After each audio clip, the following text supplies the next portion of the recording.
بسم اللہ الرحمن الرحیم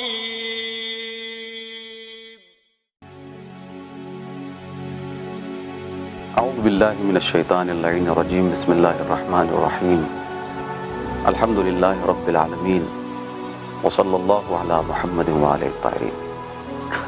السلام علیکم ورحمۃ اللہ وبرکاتہ. قال الامام علی علیہ الصلاۃ والسلام تعلموا القرآن فإنه ربیع القلوب. وقال الامام الباقر علیہ الصلاۃ والسلام لكل شیء ربیع وربیع القرآن شہر رمضان. حضرت امیر کائنات علی بن ابی طالب علیہ الصلوۃ والسلام کا ارشاد گرامی ہے کہ قرآن کی تعلیم حاصل کرو، اس لیے کہ قرآن دلوں کی بہار کا نام ہے. قرآن دلوں کی بہار ہے. اسی طرح امام محمد باقر علیہ الصلوۃ والسلام ارشاد فرماتے ہیں کہ ہر شے کی، ہر چیز کی ایک بہار ہوتی ہے، ہر چیز کا ایک موسم بہار ہوتا ہے، اور قرآن کی بہار، قرآن کا موسم بہار ماہ رمضان ہے. یہی مہینہ جو اللہ کے فضل و کرم سے ہمیں اس سال بھی نصیب ہوا اور ہمیں یہ سعادت حاصل ہوئی کہ ہماری زندگی میں ایک اور ماہ رمضان ہے. تو ارشاد فرمایا کہ ہر شے کی ایک بہار ہوتی ہے اور قرآن کی بہار ماہ رمضان ہے. قرآن کی بہار کا موسم ماہ رمضان ہے. یعنی پورے سال قرآن ہی کا موسم رہنا چاہیے، لیکن بہرحال ماہ رمضان کی ایک الگ ایک خاص اہمیت ہے جس کی بنیاد پر قرآن کی بہار کا مہینہ ماہ رمضان کو کہا جا رہا ہے. بہار، جب موسم بہار آتا ہے تو کیا ہوتا ہے؟ ہر طرف ہریالی ہوتی ہے، سرسبز و شاداب مناظر ہوتے ہیں، آنکھوں کو سکون ملتا ہے، تجدید حیات ہوتی ہے، ایسا لگتا ہے کہ زندگی پھر سے نئی ہو گئی ہے. یہی کہا جا رہا ہے کہ قرآن کی تجدید حیات ماہ رمضان میں ہوتی ہے. پورے سال کی قوت قرآن مجید کے حوالے سے انسان حاصل کرتا ہے ماہ رمضان میں. اب میں ڈائریکٹ آپ سے ایک سوال کرتا ہوں، اور اس سے پہلے خود سے سوال کرتا ہوں کہ میں قرآن مجید کتنا پڑھتا ہوں؟ قرآن مجید کی میں کتنی تلاوت کرتا ہوں؟ آپ قرآن مجید کی کتنی تلاوت کرتے ہیں؟ جی آپ جو مجھے موبائل یا ٹیلی ویژن کی اسکرین پر دیکھ رہے ہیں، میں آپ سے سوال کر رہا ہوں کہ آپ قرآن مجید کی کتنی تلاوت کرتے ہیں؟ کیا مجھے قرآن پڑھنا آتا ہے؟ کیا آپ کو قرآن پڑھنا آتا ہے؟ آپ کو قرآن پڑھنا آتا ہے؟ اگر نہیں آتا تو آپ سے گزارش ہے قرآن کی تعلیم حاصل کریں، اس لیے کہ امام نے فرمایا کہ قرآن دلوں کی بہار ہے. اگر دلوں کی تازگی چاہیے، دلوں کی حیات چاہیے، یعنی وجود کو اگر تر و تازہ کرنا ہے اور ضمیر کو اگر زندہ کرنا ہے تو قرآن کی تعلیم ضروری ہے. اور اگر قرآن پڑھنا جانتے ہیں تو سوال کو تھوڑا سا اور سنگین کر لوں، سخت کر دوں کہ آپ نے آخری بار قرآن کب پڑھا تھا؟ آخری بار قرآن کی تلاوت کب کی تھی؟ قرآن پڑھے ہوئے کتنے دن ہو گئے؟ ہم روزانہ کتنا وقت دیتے ہیں قرآن کو؟ ہفتے میں کتنا وقت دیتے ہیں؟ مہینے میں کتنا وقت دیتے ہیں؟ معلوم ہوتا ہے کہ سالوں سال گزر جاتے ہیں، لیکن ہمیں یہ توفیق نہیں ہوتی کہ ہم قرآن مجید کی طرف پلٹ کے دیکھیں، جبکہ قرآن کتاب ہدایت ہے، قرآن کتاب زندگی ہے، قرآن مکمل ضابطۂ حیات کا نام ہے، قرآن مجید مکمل نظام زندگی کا نام ہے. کیا مطلب مکمل نظام زندگی؟ کیا مطلب مکمل ضابطۂ حیات؟ مقصد اور مطلب یہ ہے کہ انسان کی انفرادی اور اجتماعی زندگی کا ہر پہلو اس کے اندر موجود ہے اور تمام مسائل و مشکلات کا حل اس کے اندر موجود ہے. پھر انسان یہ گلہ کرتا ہے، یہ شکوہ کرتا ہے کہ ہم مشکلوں میں گرفتار ہیں، مسائل میں گرفتار ہیں، زندگی میں سکون نہیں ہے، انفرادی زندگی میں سکون نہیں ہے، اجتماعی زندگی میں سکون نہیں ہے، معاشرے میں سکون نہیں ہے. بیٹوں کی تربیت کا مسئلہ ہے، بچے ہاتھ سے نکل گئے ہیں، رزق میں برکت نہیں ہے، ایسا ہے ویسا ہے، ہزار گلے اور شکوے انسان کرتا ہے۔ تو اگر قرآن کتاب حیات تھی، ضابطۂ حیات ہے، مکمل نظام زندگی ہے اور نصاب زندگی ہے، تو یہ مشکلات ہماری زندگی میں کیوں ہیں؟ ان مشکلات کا سبب یہ ہے کہ آپ ڈاکٹر کے پاس گئے، آپ نے اس ڈاکٹر سے اپنی بیماری بتائی، اپنی طبیعت کے بارے میں بتایا، اس ڈاکٹر نے آپ کے مرض کے مطابق آپ کو ایک نسخہ تجویز کیا اور آپ کے ہاتھ میں رکھ دیا، آپ نے اس نسخے کو لیا، آنکھوں سے لگایا، بوسہ دیا، چوما، سینے سے لگایا، گھر لے کر آئے ڈاکٹر کا شکریہ ادا کر کے، گھر پہ لا کے آپ نے ایک انتہائی خوبصورت سے پارچے میں، کپڑے میں اس نسخے کو لپیٹا اور تاقچے پہ رکھ دیا، اور اس کے بعد مسلسل آپ کی طبیعت مزید بگڑتی رہی۔ جب حالت نازک ہوئی تو آپ دوبارہ ڈاکٹر کے پاس آئے کہ ہم نے تو یہ سنا تھا کہ آپ شہر کے بلکہ ملک کے سب سے اچھے ڈاکٹر ہیں، سب سے اچھے طبیب ہیں، اور جو مریض، جو بیمار آپ کے پاس آتا ہے وہ شفا لے کے جاتا ہے، لیکن میرے ساتھ تو ایسا کچھ بھی نہیں ہوا، مجھے تو شفا حاصل نہیں ہوئی۔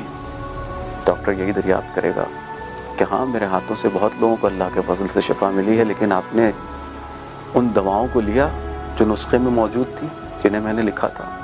کہہ رہے نہیں، آپ نے نسخہ دیا تھا، میں نے اس کی بڑی عزت کی، بڑی تکریم کی، بہت احترام کیا، اس کو بہت ہی نفیس پارچے میں میں نے تاقچے پہ رکھا ہوا ہے، صبح شام اس کی زیارت کرتا ہوں اور اس کو چومتا ہوں۔ ڈاکٹر سر پیٹ لے گا کہ وہ نسخہ چومنے اور احترام کرنے کے لیے ہی تھوڑی تھا، وہ نسخہ اس لیے تھا کہ آپ اس کے مطابق جا کر عمل کریں، وہ دوائیں لیں جو اس میں لکھی ہوئی ہیں، جو حل اس میں بیان کیے آپ کی بیماری کے، آپ کے امراض کے، ان حل کا انتظام کیجئے، اس کو یوز کیجئے، استعمال کیجئے، تاکہ بیماری اور مشکلات برطرف ہوں۔ یہی حال ہم نے قرآن مجید کے ساتھ کیا ہے۔ اس طبیب نے، اس حکیم مطلق نے قرآن مجید نامی نسخہ بشریت کے حوالے کیا تھا، لیکن عالم بشریت نے اس کے ساتھ کیا کیا، مسلمانوں نے اس کے ساتھ کیا کیا، ہم نے، میں نے اس کے ساتھ کیا کیا، آپ نے اس کے ساتھ کیا کیا؟ کیا اس نسخے کو اٹھا کر دیکھا؟ اس میں جو دوائیں تجویز کی گئی ہیں، کیا اس کا ہم نے استعمال کیا اپنی دنیاوی اور اخروی زندگی کو بہتر بنانے کے لیے، اپنی مادی اور معنوی زندگی کی بہتری کے لیے؟ کہ ہم نے اس نسخے کی طرف رجوع کیا؟ نہیں کیا، ہم نے اس کو چھوڑ دیا، ہم نے اس کی تلاوت نہیں کی، ہم نے اس میں غور و فکر نہیں کیا، تدبر نہیں کیا، اور جب تدبر نہیں کیا، تلاوت نہیں کی، تو عمل تو دور ہے نا، عمل بھی نہیں کیا۔ بعض لوگ تلاوت کرتے ہیں، اچھی بات ہے، مگر اس میں غور نہیں کرتے ہیں، غور کرتے ہیں، عالم قرآن ہے، قرآن میں کیا ہے موجود وہ سب کچھ جانتے ہیں، مگر عمل نہیں کرتے، تو ہم نے قرآن کو ترک کر دیا ہے۔ قرآن مجید میں ایک آیت ہے بڑی عجیب و غریب، کہ رسول اکرم صلی اللہ علیہ وسلم کی زبانی ہے وہ آیت، کہ اعوذ باللہ من الشیطان الرجیم وقال الرسول یا ربی ان قوم اتخذوا هذا القرآن مہجورا۔ رسول اکرم صلی اللہ علیہ وآلہ وسلم بروز قیامت، روز محشر، اللہ کے سامنے کھڑے ہو کر یہ اعلان کریں گے کہ اے میرے پروردگار، شکایت کریں گے، اے میرے پروردگار، میری اس قوم نے اس قرآن کو ترک کر دیا، اس قرآن سے میری قوم دور ہو گئی، اسے چھوڑ دیا۔ داور محشر کون ہوگا؟ خود خدا ہے تبارک و تعالی۔ شکایت کون کر رہا ہوگا؟ رسول اکرم صلی اللہ علیہ وسلم۔ کس کی شکایت کر رہے ہوں گے؟ امت کی، میری، آپ کی، اللہ کی بارگاہ میں شکایت کر رہے ہوں گے۔ اگر ہم چاہتے ہیں کہ جن کی شکایت رسول خدا اللہ سے روز قیامت کریں گے ان میں ہم نہ ہو، ہمارا نام نہ ہو، تو قرآن کی طرف پلٹیں، قرآن کی طرف رجوع کریں، قرآن کی تلاوت بھی کریں، تلاوت کے ساتھ ساتھ اس میں غور و فکر کریں۔ قرآن کو ترک کر دیا ہم نے۔ یہ آیت اگر ملاحظہ فرمائیں آپ، تو اس آیت میں عجیب و غریب آیت ہے۔ ایک علمی بات بیان کر دوں یہاں پر نقطہ، اس میں ایک لفظ آیا اتخذو، جس کے معنی ہے لینا، اور ایک لفظ آیا مہجورا، جس کے معنی ہے چھوڑنا۔ تو یہ کیسے ہو سکتا ہے کہ پیغمبر کہیں کہ میری قوم نے قرآن کو لیا بھی ہے اور چھوڑا بھی ہے؟ یہ کیسا لینا ہے جس میں چھوڑنے کی بات ہے، اور یہ کیسا چھوڑنا ہے جس میں لینے کی بات ہے؟ قرآن کو ترک بھی کیا ہے اور قرآن کو حاصل بھی کیا ہے، لیا بھی ہے۔ مقصد یہ ہے کہ ہاں قرآن کو لیا ہے، مگر کس حد تک، کس مرحلے میں؟ اس کی عزت کی، بہت اچھی بات، اس کا احترام کیا، بہت اچھی بات، اس کو گھر کی سب سے پاکیزہ اور منور جگہ پر رکھا، بہت اچھی بات، اس کی عظمت اور اس کی حقانیت کے قائل ہوئے، بہت اچھی بات، اس کے من جانب اللہ ہونے کے قائل ہوئے، بہت اچھی بات، اس کی عظمت کے لیے، اس کی شان کے لیے اپنی جان کا نذرانہ پیش کر دینے کے لیے بالکل ہماتن راضی رہتے تھے اور حاضر رہتے تھے، بہت اچھی بات۔ اس حد تک قرآن کو سب نے لیا، مسلمانوں نے، کسی نے قرآن کو ان تمام مرحلوں میں ٹھکرایا نہیں ہے، ایسے مرحلوں میں نہیں ٹھکرایا، لیکن جہاں پر قرآن کو ترک کیا ہے وہ ہے عمل کی وادی میں قرآن کو ترک کر دیا ہے۔ ہماری زندگی میں قرآن نہیں ہے، یہی وجہ ہے کہ ہم اپنی زبوحالی کا تماشا دیکھ رہے ہیں، اپنی بدحالی کا تماشا دیکھ رہے ہیں۔ آج کا مسلمان جسے سب سے بہترین قوم ہونا چاہیے تھا، سب سے بہترین قوم ہونا چاہیے تھا، اس لیے کہ جیسے لیڈر اس کے پاس ہیں کسی کے پاس نہیں، جیسے رہنما اس کے پاس ہیں کسی کے پاس نہیں، جیسی کتاب اس کے پاس ہے کسی کے پاس نہیں، جیسی تعلیمات اس کے پاس ہیں، جیسا دین اس کے پاس ہے کسی کے پاس نہیں، لیکن اس کے باوجود اتنے بہترین رہنما اور اتنی بدترین قوم، اتنی بہترین کتاب اور اتنی بدترین وہ قوم جو اس کتاب کی ماننے والی ہے، اتنی بہترین تعلیمات اور اس تعلیمات کے زیر سایہ زندگی گزارنے والوں کی یہ حالت، یہ کیسے ہو سکتا ہے؟ اس کا مطلب عمل کے مرحلے میں ہم بہت پیچھے رہ گئے ہیں، ہمیں عمل کے مرحلے میں آگے ہونا ہوگا، قرآن کے ذریعے اپنی زندگی کی تمام مشکلات کو برطرف کرنا ہوگا، حل کرنا ہوگا۔